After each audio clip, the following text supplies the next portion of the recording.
अस्सलाम वालेकुम, आप देख रहे हैं डायरेक्ट लाइन। मैं हूं जवेरिया ज़ैद। नाज़रीन, मैदानी जंग में नाकामी पर भारत बलूचिस्तान और केपी में प्रॉक्सी से दहशतगर्दी करवा रहा है। बुज़दिल दहशतगर्दों ने बलूचिस्तान में एक और बुज़दिलाना हमला किया।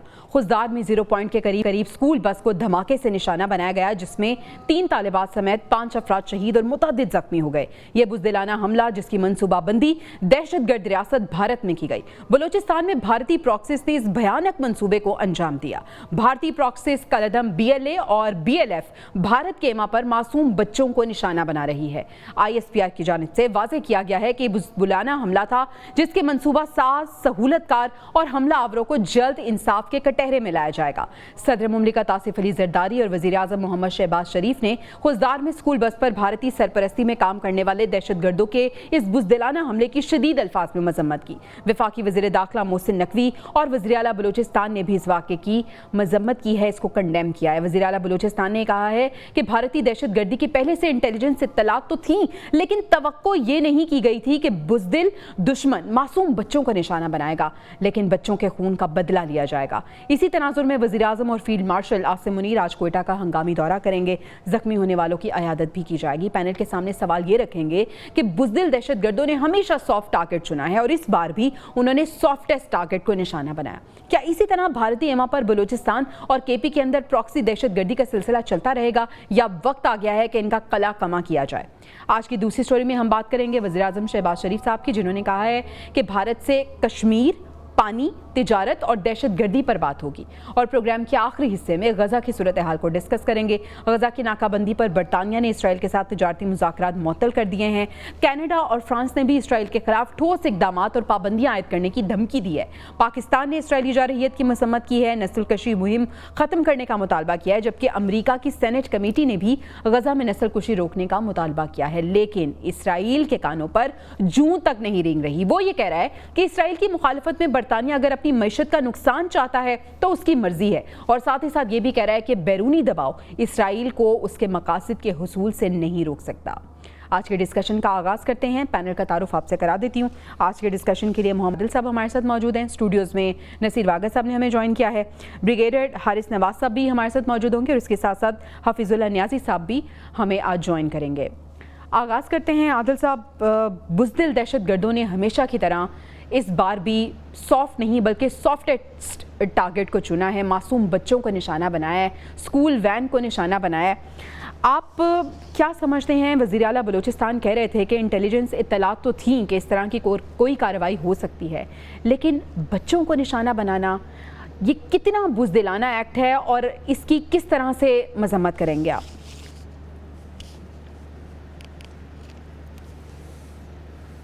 देखिए, जैसे भारत ने जो है पाकिस्तान पे जब हमला किया था तो मासूम लोगों को निशाना बनाया था, उसमें बच्चों को भी निशाना बनाया था। अब उसकी प्रॉक्सी ने जो है वही हरकत की है और उसने जो है बलूचिस्तान के अंदर मासूम बच्चों को निशाना बनाया है।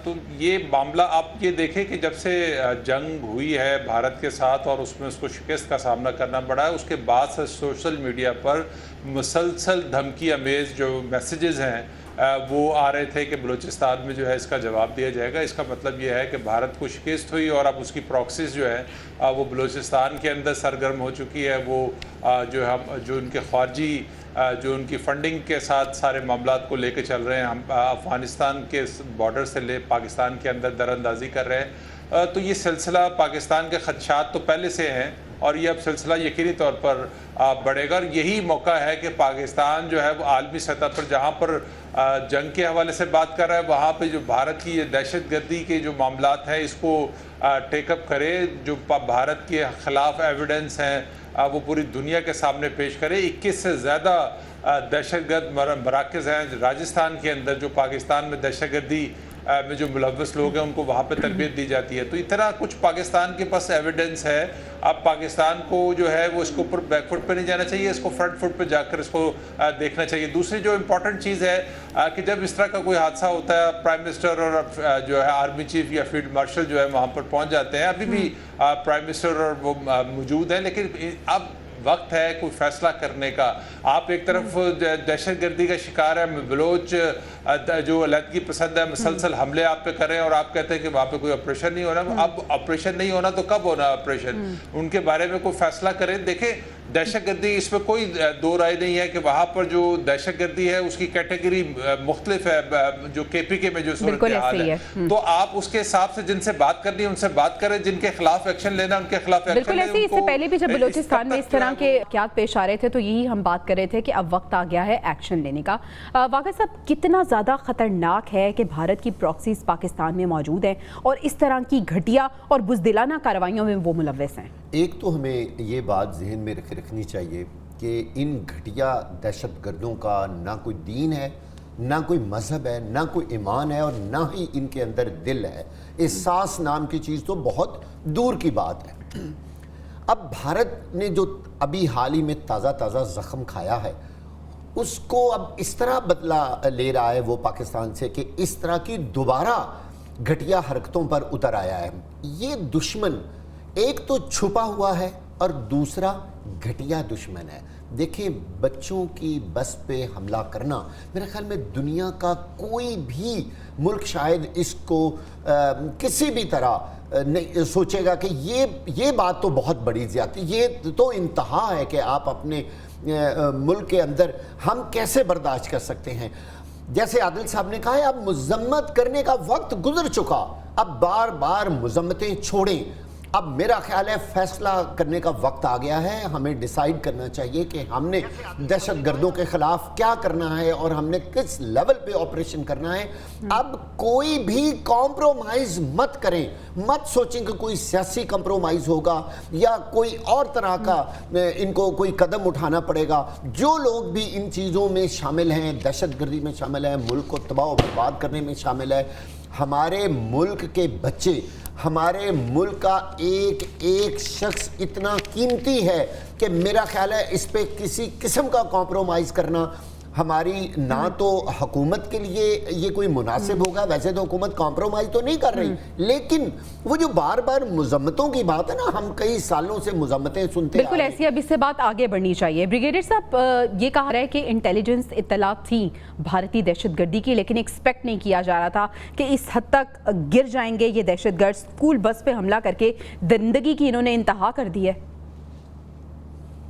देखें, बात ये है कि जिस तरीके से हमारी मुसल्लह फ़ौज ने इनका मुंह काला किया है, इनके मुंह पे थप्पड़ मारे। चार जो टोला है अखंड भारत का, एक दहशत गर्दों का, कसाईयों का, और ये गुजरात का जो कसाई है, ये बुज़दिल दुश्मन है। ये देयर एनिमल्स, इनको हम बिल्कुल इंसान नहीं कह सकते। ये जानवर से बदतर है। ये किसी भी हद तक गिर सकता है, क्योंकि ये बुज़दिल जो दुश्मन होता है, जो जख्म चाट रहा होता है, वो इसी तरह करता है। Because they are not going for proxies. Federal government की बहुत बुरी तरह नाकाम हो चुकी है। इसलिए मैं आपको ये बात कर रहा हूँ कि नाउ इज़ द टाइम कि पाकिस्तान को 3-4 प्रॉन्ग स्ट्रैटेजी हमें लेके आनी चाहिए। नंबर 1 स्ट्रैटेजी सबसे इम्पोर्टेंट ये है कि आपको चाहिए कि इमीडिएटली जो हमने हार्ड स्टेट की बात की थी, now we should go intelligence based operation और इंटेंसिटी से करें, ठीक है, सख्ती से करें, गो वेरी हार्ड। नंबर 2 कि हमें एक जो जितनी नेशनल पॉलिटिकल पार्टीज हैं उनकी अपनी टीम फेडरल गवर्नमेंट की भेजें, उनसे रिकनसाइल करें, बात करें क्या प्रॉब्लम है, क्या उनके तहफ़्फ़ुज़ात हैं, उनको दूर करें। सोशो इकनॉमिक प्रॉब्लम जो है वो देखें कि हम वो कैसे उनको दूर कर सकते हैं। और उसके बाद जो ये इंडिया के साथ अभी हमें प्रूफ पकड़ लेते हैं कि जी यस देयर इन्वॉल्व, जाफर में एक्सप्रेस भी और यहाँ भी, let's go and sort them out. अगर काबुल में है, we should go and hit them there. अगर इंडिया में है, we must they have given a certificate. अब बगैर इत्तला के, बगैर प्रूफ के, अगर ये पाकिस्तान के इंटरनेशनल बॉर्डर पे अपनी फौजी लड़ाई कर सकते हैं, तो don't we have a right for these bloody terrorist targets. उन्होंने बच्चों, हमारे औरतों बच्चों को बिल्कुल आप जाफर मारे। आदिल साहब, जिस तरह से पहले बलूचिस्तान में जब दहशतगर्दी के वाक़यात हुए थे तो आपने तब भी हाईलाइट किया था कि एक जो कम्युनिकेशन गैप है उसको कवर करना चाहिए, और दूसरा जो ब्रिगेडियर साहब बात कर रहे हैं कि हार्ड स्टेट की हम बात तो करते हैं, आपको भी लगता है कि अब वक्त आ गया है कि प्रूफ भी हमारे पास मौजूद है, अब एक हार्ड स्टेट बन के भारत को दिखा दिया जाए?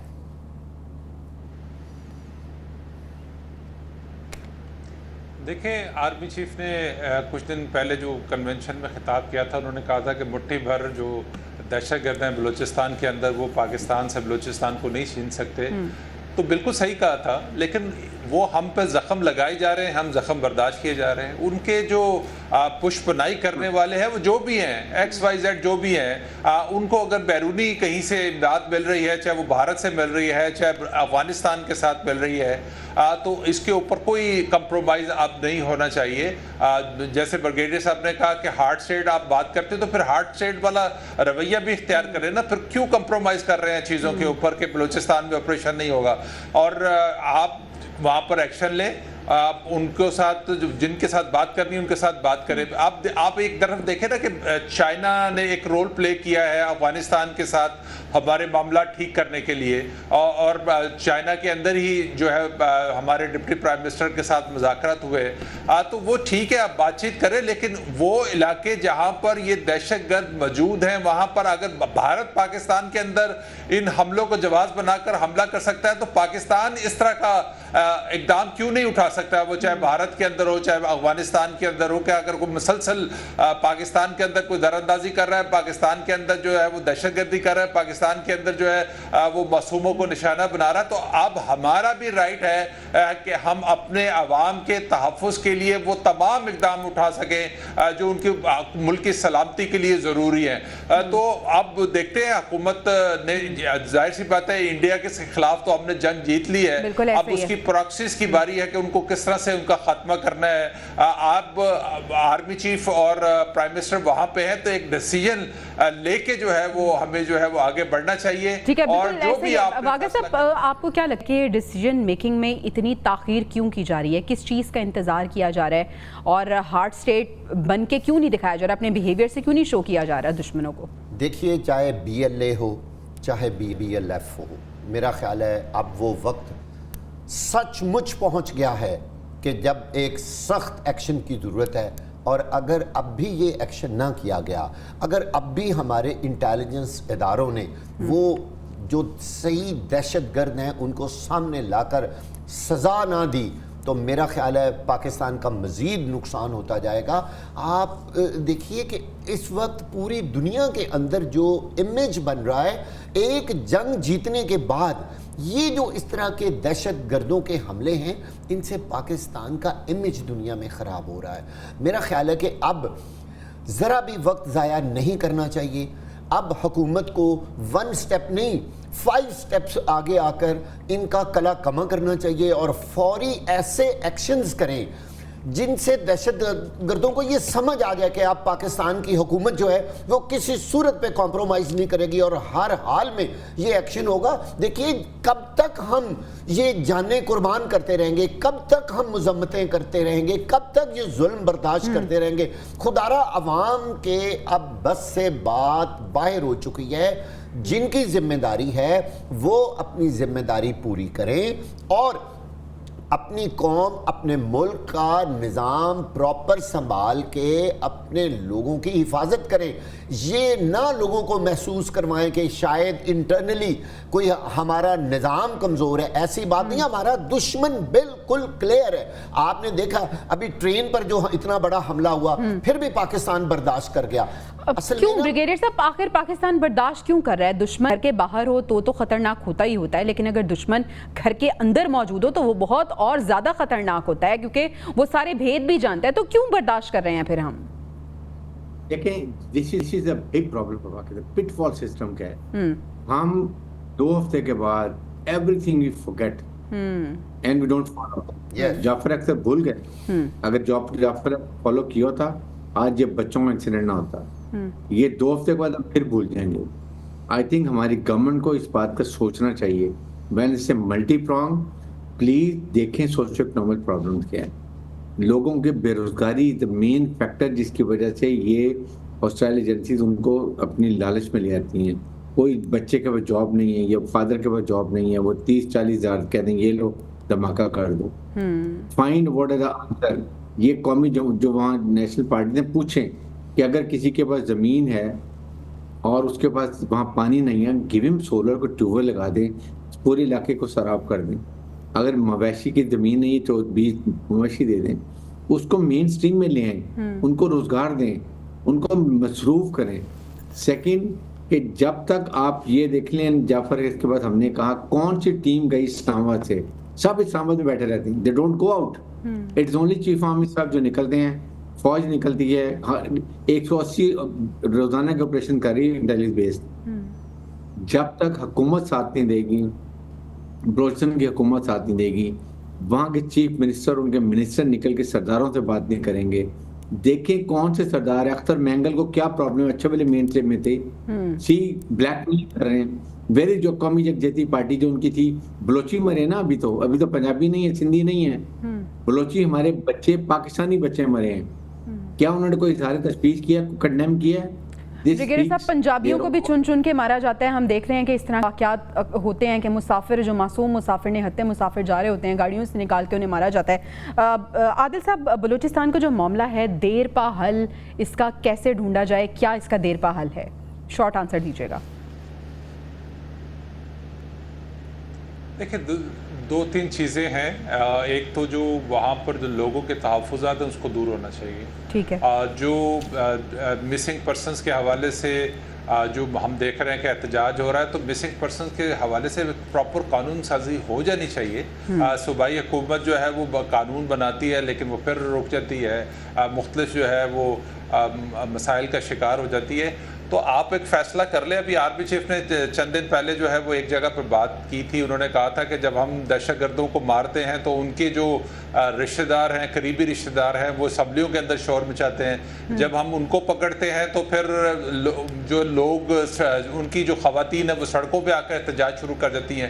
تو پورا ایک سسٹم ہے وہاں پر کہ اگر دہشت گرد کی پشپنائی کرنے والے, اور پھر ان کے جب ان کو پکڑتے ہیں تو پھر احتجاج کرنے کے لیے لوگ آ جاتے ہیں. تو آپ اس کو ڈیسائیڈ کر لیں جب آپ چیزوں کو سمجھتے ہیں کہ وہاں پر معاملات کو کس طرح سے ہینڈل کرنا ہے.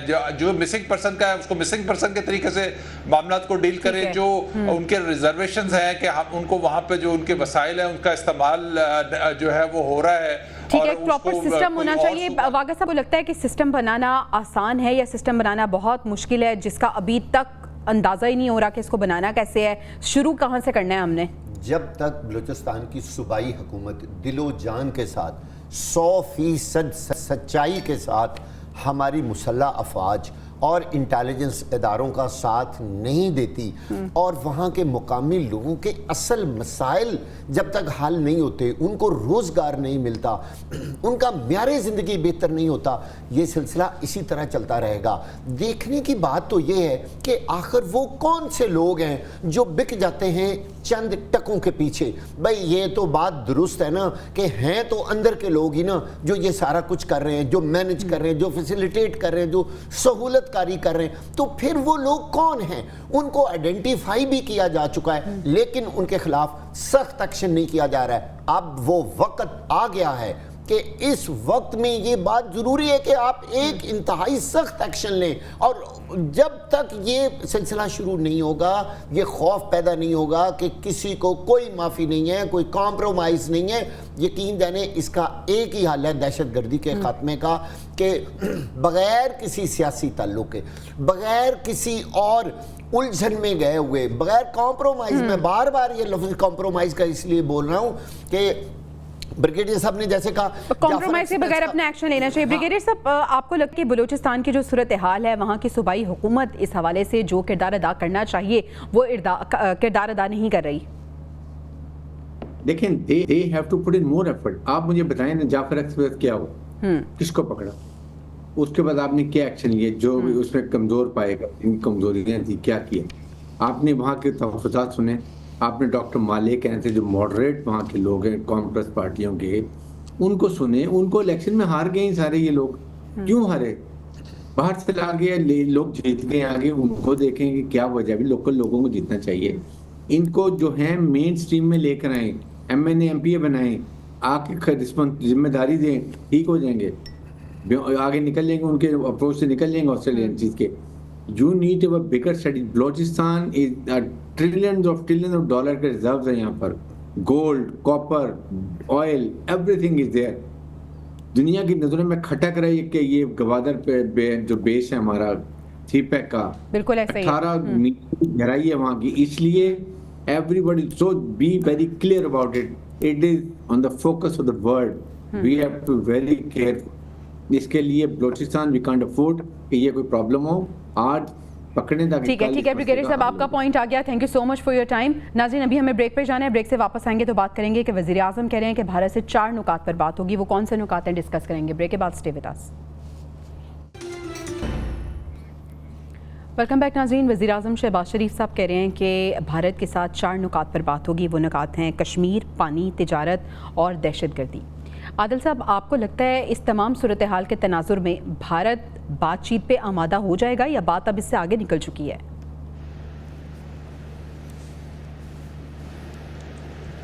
देखिए, जो इब्तदाई राब्ता है DGO-MOs वाला, वो तो अभी तक बरकरार है। और कौमी सलामती के मशीरों वाले जो बात है कि जो दहशतगर्दी का जो नंबर 1 मसला है वो दहशतगर्दी है, और दहशतगर्दी के ऊपर जो है वो कौमी सलामती के मशीरों की सतह पर बातचीत होगी। इसमें जो सबसे इम्पॉर्टेंट चीज़ ये है कि भारत जो है वो शिमला माहदे की आड़ पे जो है वो चाहता है कि बायलैटरल बातचीत हो, सालसी जो है वो इसमें ना हो, और इसी की नतीजे के ऊपर जो आज तक मामला जो है कभी भी अपने मंतकी अंजाम को नहीं पहुँच सके। और पाकिस्तान की ख्वाहिश है कि सालसी होनी चाहिए, क्योंकि सालसी के बगैर आप भारत को जो है वो किसी भी चीज़ के ऊपर जो है मजबूर नहीं कर सकते। दूसरी चीज़ जो है वो पानी है। पानी पाकिस्तान का हक है, और आलमी कवानीन ये कहते हैं कि अब भारत पाकिस्तान का पानी जो है वो नहीं रोक सकता, और पाकिस्तान पहले भी इसको वार ऑफ एक्ट करार दे चुका है। पाकिस्तान के पास ज़ाहिर सी बात है गारंटर मौजूद है, आलमी बैंक इसका गारंटर है, और पाकिस्तान का मौक़िफ़ भी सॉलिड है। और अगर आलमी बैंक से हमें रिलीफ नहीं मिलता, आलमी अदालत इंसाफ से हमें जो है इसके ऊपर जो है वो इंसाफ मिल सकता है। तीसरी जो कश्मीर वाला, कश्मीर यकीनी तौर पर हमारी शहर भी है, और हमने हमेशा कश्मीरियों की जो सफारती और इखलाकी हमायत भी की है।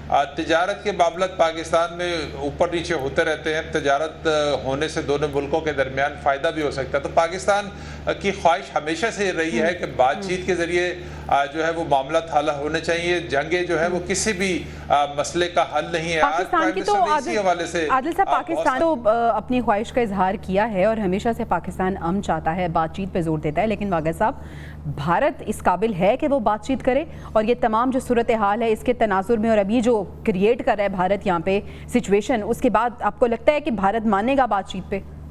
अगर हम इन चारों बातों की प्रायोरिटी बनाने की कोशिश करें तो मेरा ख्याल में सबसे पहले दहशतगर्दी है, जो इस वक्त भारत आए रोज़ पाकिस्तान के ख़िलाफ़ अपना बरसरे पैकार है और मुल्क को अंदर से खोखला करने की कोशिश कर रहा है। हमारे ही लोगों को ख़रीद के हमारे ही लोगों को शहीद कर रहा है, और जो काम वो खुद कर रहा है उसका इल्ज़ाम पाकिस्तान पे लगा पाकिस्तान पे। ये है चालाक और ख़तरनाक दुश्मन। ये जो मैं बार बार आपको कह रहा हूँ कि छुपा हुआ जो दुश्मन होता है ना, वो ज़्यादा ख़तरनाक होता है। या तो ओपन हो ना, सारा कुछ कहे ना कि मैं बलूचिस्तान में सारा कुछ करवा रहा हूँ, मज़ा तो तब है ना। वो ये नहीं कहता। वो चूँकि एक चालाक और एक छुपा हुआ दुश्मन है, और वो छुप के हमेशा वार करता है। भारत की डे 1 से ये प्रॉब्लम रही है कि वो हमेशा छुप के वार करता है। देखिए, दहशतगर्दी के बाद हमें उनसे बात करनी चाहिए कश्मीर पर, फिर पानी पर, और तजारत तो बिल्कुल एंड पे होनी चाहिए। भाई ये तमाम मामलात हल होंगे तो जनाब वज़ीर आज़म फिर तजारत होगी ना। हमें तजारत को तो अभी सोचना भी नहीं चाहिए। भारत के साथ जो कुछ भारत कर रहा है हमारे ख़िलाफ़, तो ये प्रायोरिटीज़ होनी चाहिए हमारी कि हम अपने मुल्क का तहफ़्फ़ुज़ करें। ये एक ऐसा अजीब व गरीब चेन बन गई है कि भारत आए रोज़, हमसाया जब इतना ख़तरनाक और इतना छुपा हुआ दुश्मन हो तो साथ वाला मुल्क किस तरह अमन के साथ रह सकता है? ये बदकिस्मती है पाकिस्तान की कि उसका जो सबसे करीब मुल्क है और जिसकी सरहद भी बहुत ज़्यादा मिलती है, ऐसी है पाकिस्तान की बदकिस्मती है कि हमारे साया ममालिक का हफीज़ुल्लाह न्याज़ी साहब ने भी हमें ज्वाइन किया है। Thank you so much for joining us sir. Hafeezullah Sahab, वज़ीर आज़म साहब कह रहे हैं कि 4 नुकात पर भारत से बात होगी, जिसमें दहशतगर्दी है, पानी का मसला है, कश्मीर का मसला है, तिजारत का मसला है। अगर हम सिर्फ 2 मसलों की बात कर लें, पानी और कश्मीर, उसके हल के लिए आपको लगता है कि भारत आमादा हो जाएगा? میرا خیال ہے پہلی بات تو یہ ہے کہ وزیر اعظم صاحب نے جب ایک بھارت نے ایک ایسا پینڈورا باکس کھولا تھا، اس پہ ہم نے پوری طرح پہلی جو ہے ٹو اسٹارٹ میں ہم نے اس پہ کیپٹلائز ہی نہیں کیا.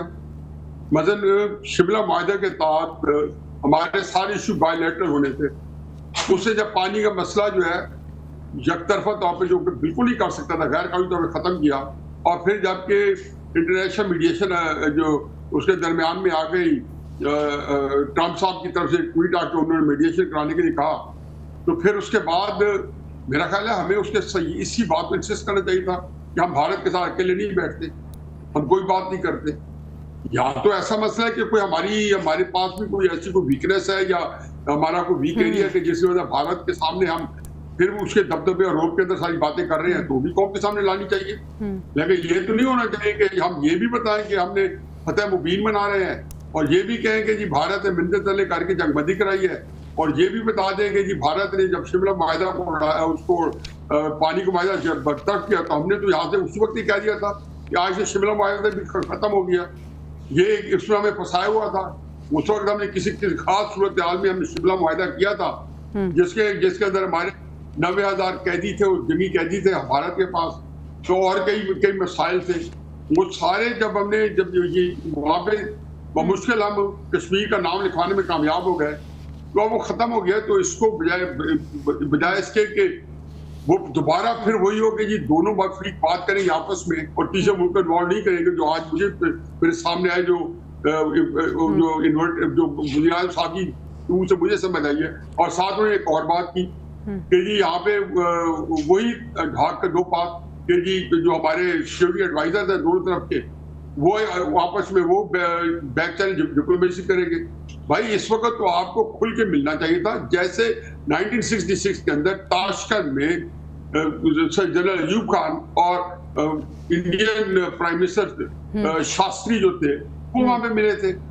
آپ اسی طرح کہتے ہیں یہ تو اب ایسا مسئلہ تھا کہ اس میں شہباز شریف صاحب اپنے جو ایڈز کے ساتھ جو فارن آفس میں ان کے ساتھ، اور اس کے بعد مودی جو ہے جو ان کے ساتھ آنے بیٹھ کے کسی تیسرے ملک میں بات کر لیتے، نیوٹرل جگہ پہ بات کر لیتے. لیکن مجھے لگتا یہ ہے کہ ہم ہمیشہ سے مذاکرات میں بہت کچھ ہار جاتے ہیں. انڈس ٹریٹی بھی ہماری کو آئیڈیا نہیں تھا جب 1960 میں کیا، پھر اس کے بعد سر کریک کے اوپر جو کوئی انڈیا کے ساتھ ٹھیک ہے فیض اللہ صاحب آپ کا پوائنٹ آ گیا. عادل صاحب ایک طرف انڈیا ہے جو کہ ہمیشہ ہم نے دیکھا ہے کہ جنگ کو امن پر ترجیح دیتا ہے، اور پاکستان ہمیشہ امن چاہتا ہے، مذاکرات کی بات چاہتا ہے، لیکن سچویشن جو ہے وہ مختلف ہو چکی ہے. آپ کو لگتا ہے کہ یہ وہ سچویشن ہے کہ اب مذاکرات سے آگے ذرا اپنے جو ہارڈ سائڈ ہے وہ بھی بھارت کو دکھانی چاہیے؟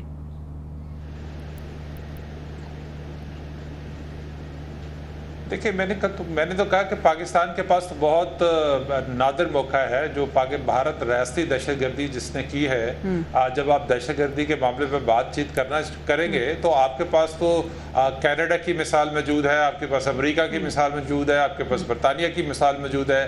آپ کو تو اب سفارتی محاذ کے اوپر ان ممالک کو اپنے ساتھ لے کر بھارت کے خلاف پورا ایک معاملہ جو ہے وہ قومی سلامتی کونسل میں اٹھانا چاہیے اور اس کو پریشرائز کرنا چاہیے. پاکستان کے پاس تو اب ایک بہت اچھا جسے کہتے ہیں کہ موقع آ چکا ہے، اور پھر کلبھوشن یادیو کی شکل میں ہمارے پاس ایک زندہ ثبوت بھی موجود ہے کہ ہم بھارتی جو ریاستی دہشت گردی ہے اس کو پوری طرح ایکسپوز کریں.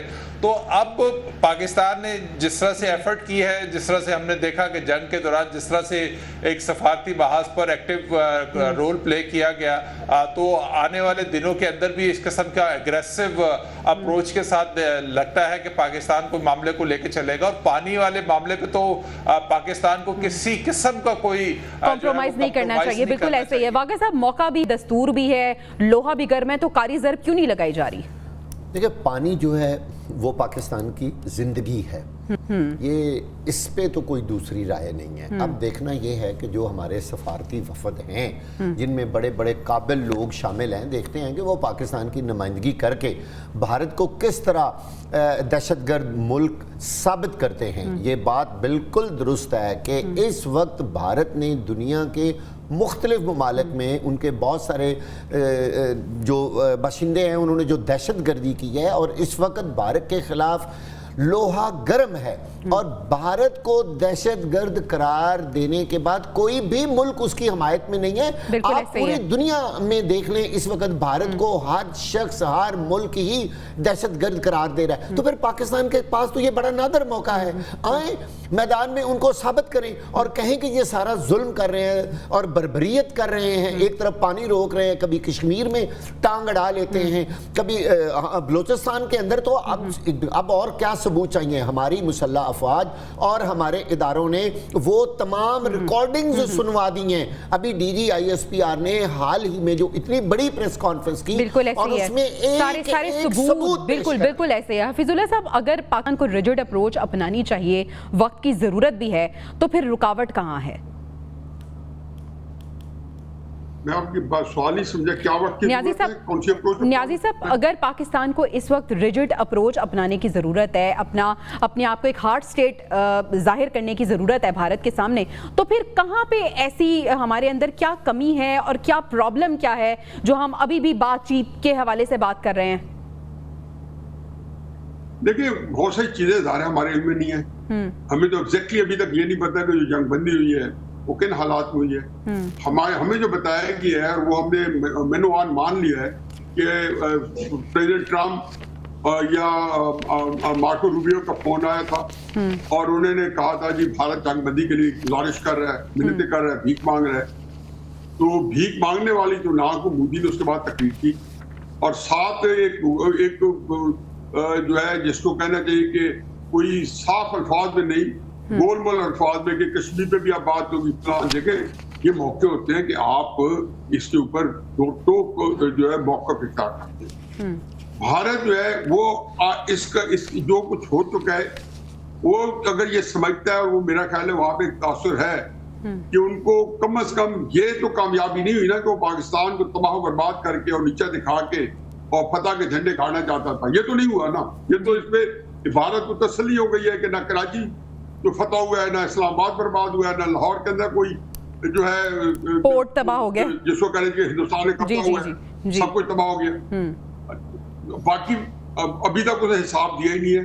जो उसके नुकसान है उसके बारे में भी उन्होंने इसी तरह गोल मोल अल्फाज में उससे भी एग्री किया। जब ये सारी बातें दुरुस्त हैं तो बजाय इसके कि 7-8-9 महीने बाद भारत एक भरपूर जंग जो मेरी अभी लिख ले और मैं हूं या ना हूं ये आप बता दें कि भारत 8-9 महीने साल के बाद इस तकरीबन 8-9 महीने साल के दरमियान एक बहुत बड़ी जंग पाकिस्तान में जरूर नाफिज करेगा। उसके लिए वो तैयारी करेगा। वो जो चीन के असले का तोड़ है वो उसको देंगे वो लोग जिन्होंने, क्योंकि उसके ग्रज अभी खत्म नहीं हुए। वो जख्मी शिकारमन है जो कि अपने जख्म चाट रहा है और भरपूर कोशिश कर रहा है कि उसे कोई और मौका मिले जब वो पाकिस्तान पे चढ़ाई कर सके। नाज़रीन, हमें ब्रेक पे जाना है। ब्रेक से वापस आएंगे तो गजा की सूरत हाल पे बात करेंगे। Stay with us. Welcome back नाजरीन। आपको बताते चलें कि इसराइल ने 2 मार्च से गज़ा में नाकाबंदी कर रखी है और अक़वाम मुत्तहिदा की एक रिपोर्ट शाया हुई है जिसमें कहा गया कि अगर 48 अगले घंटों में इमदाद वहाँ पे ना पहुँची तो 14,000 बच्चे वहाँ पे शहीद हो जाएंगे। आदिल साहब, हम देख रहे हैं कि गज़ा की नाकाबंदी पर अब बरतानिया ने भी इसराइल के साथ तिजारती मुज़ाकरात मुअत्तल कर दिए हैं। इसके साथ साथ फ्रांस और कनाडा ने भी ठोस इक़दामात और पाबंदियाँ आयद करने का कहा है। पाकिस्तान ने मजम्मत की है और इसके साथ साथ एक और डेवलपमेंट ये हुई है कि अमेरिका ने सेनेट कमेटी में भी गज़ा में नस्ल कशी रोकने का मुतालबा कर दिया। आपको नहीं लगता कि तारीख़ में ये सवाल उठाया जाएगा कि एक मुस्लिम मुल्क पे इतनी बर्बरियत की इंतहा थी तो दूसरे और दीगर ममालिक क्या कर रहे थे?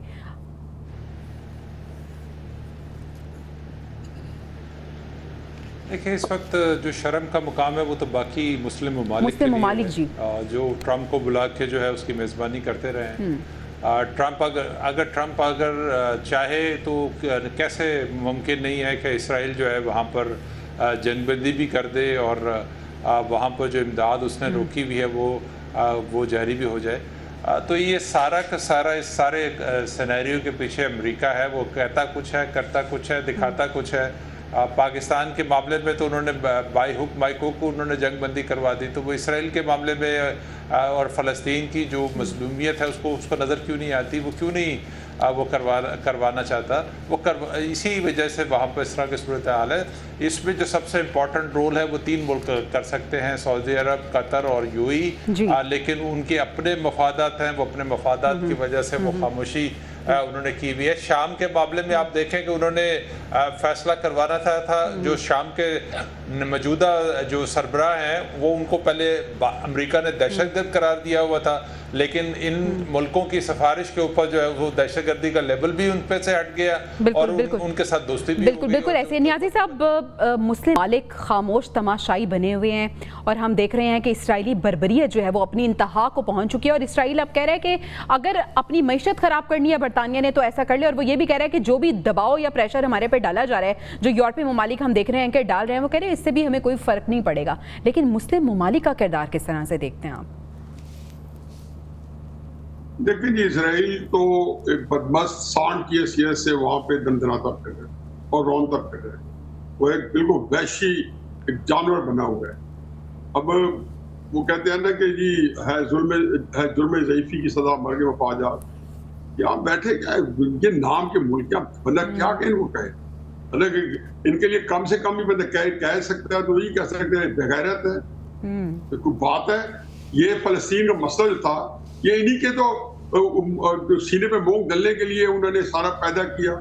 جہاں سے یہ شروع ہوا تھا ہمارے گولی لمبی تاریخ ہے اس کے پیچھے کہ کیا کچھ ہوا, کہ کیا تھا بیلفور ڈیکریشن. ٹھیک ہے, ٹائم شارٹ ہے. واگا صاحب سے بھی ہم ان کی رائے لے لیتے ہیں. واگا صاحب, مسلم ممالک کا کردار آپ کے سامنے ہے. ایک طرف وہاں پہ بربریت ہو رہی تھی, بامبنگ ہو رہی تھی, بچوں کو شہید کیا جا رہا تھا, اور دوسری طرف ہم دیکھ رہے تھے ٹرمپ کا کس طرح سے استقبال کیا. ویڈیوز ایسی لگ رہی تھی زمانہ جاہلیت کی ہم کوئی ویڈیو دیکھ رہے ہیں. شرم سے ڈوب کے مر جانا چاہیے میرا خیال ہے تمام مسلم ممالک کو. میں وہ 3 ممالک تو اپنی کنگڈم بچانے کی خاطر ٹرمپ کے پاؤں چھونے کو تیار ہیں کہ کہیں ہمارے لوگوں کے اندر کوئی ایسی بات نہ وہ ڈال جائے جیسے اس نے لیبیا میں لوگوں کو اکسایا کہ یہاں پر جمہوریت ہونی چاہیے. یہ ملک صرف اپنی کنگڈم بچانا چاہتے ہیں, اپنی بادشاہت ٹھیک ہے, وہاں کی ریزرویشنز تو کچھ اور تھی, لیکن تمام دیگر اسلامی ممالک جو کہ اس وقت خاموش تماشائی بنے ہوئے ہیں, تاریخ لکھے گی کہ ایک مسلم ملک پہ اتنا ظلم و بربریت ہو رہا تھا اور باقی تمام دیگر مسلم ممالک خاموش تماشائی بنے ہوئے تھے, اور سوال یہ بھی ہوگا کہ ان کا کردار کیا تھا. ناظرین اجازت دیجیے, انشاءاللہ آپ سے کل ملاقات ہوگی. اللہ نگہبان.